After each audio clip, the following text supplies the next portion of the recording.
आइए शुरू करते हैं मैथ की क्लास मस्ती के साथ आपके अपने मनोज सर के साथ। क्लास 10th ट्रिग्नोमेट्री 8.2 का क्वेश्चन नंबर 3 सॉल्व करेंगे, जो कि ये कह रहा है कि इसमें a प्लस बी की वैल्यू √3 है। यानी कि क्वेश्चन दिया है 10a प्लस बी की जो वैल्यू है हमारा √3 है।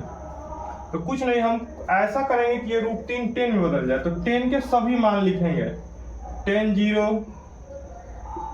10 30, 10 45, 10 60, 10 90। जीरो के लिए मैंने बताया कि 0 10, 0 10 में सबसे लास्ट वाली वैल्यू जो होती है वो 10 की, तो 0 होगा।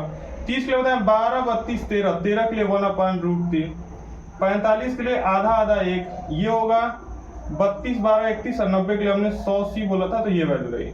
यानी कि अब इसमें ये चेक करेंगे कि 10 किस में रूट, ये रहा, नीचे मान लिखने से कोई फर्क नहीं पड़ता है। तो 10, अब बताइए √3 के जगह क्या रख सकते हैं? 10 60, 10 से 10 कट जाएगा और a प्लस बी की जो वैल्यू मिलेगी वो 60 होगी। b को उधर भेज देंगे, यही हमारा a का वैल्यू मिल जाएगा और समीकरण 1 इसको बोल देंगे।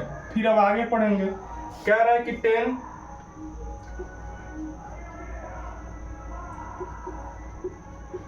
a माइनस बी बराबर 1/√3। हम फिर चेक करेंगे कि 1/√, अगर दिया हो तो 10 में बदलेंगे तो कितने डिग्री में बदलेगा। तो 1/√3 दिया है, 10 में बदल रहे हैं तो 30 डिग्री पे आ रहा है।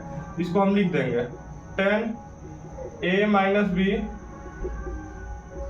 Equal to 10 30 degree. तो ये इससे कटेगा, a minus B equal to आया 30, हाँ 30 डिग्री। हम यही लिखेंगे कि a का मान समीकरण 2 में रखने पर, a का मान समीकरण 2 में, समीकरण 2 जो है हमारी a minus B equal to 30 degree है। तो जो a की वैल्यू है वो हमारे पहले से हमने निकाला है 60 माइनस बी, और एक और माइनस बी है। तो कुछ नहीं, ये जो बनेगा -2 भी बन जाएगा, और 60 को उधर भेजेंगे तो ये प्लस में इधर आएगा तो किस में बन जाएगा? माइनस में। तो ये जो बनेगा वो हमारा -30 डिग्री होगा, माइनस से माइनस खत्म, और b इक्वल टू 30 डिग्री बटा 2, जो कि ये कट जाएगा और आंसर बच जाएगा b की वैल्यू 15 डिग्री। अब b का मान समीकरण 1 में लिखेंगे, b का मान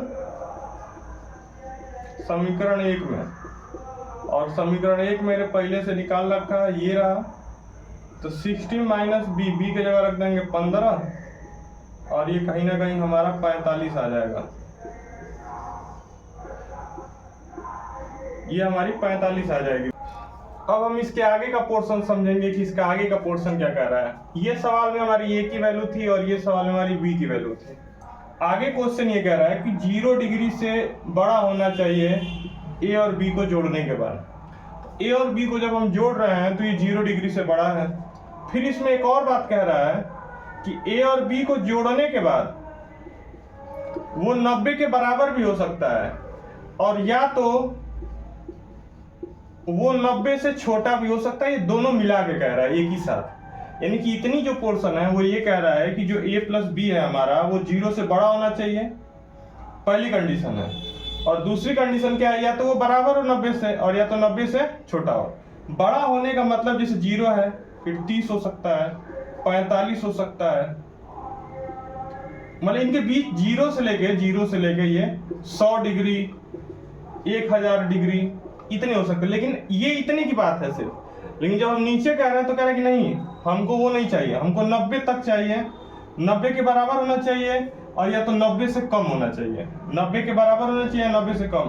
बड़ा होगा 90 तक, और या फिर 90 से कम। तो ये देखिए दोनों वैल्यू हम अगर जोड़ें तो आपका a प्लस बी की जो वैल्यू है वो आपका 5 5 10 का 0, 4 1 5 6 60 डिग्री आ रहा है, जो कि 90 से कम है और 0 से बड़ा है।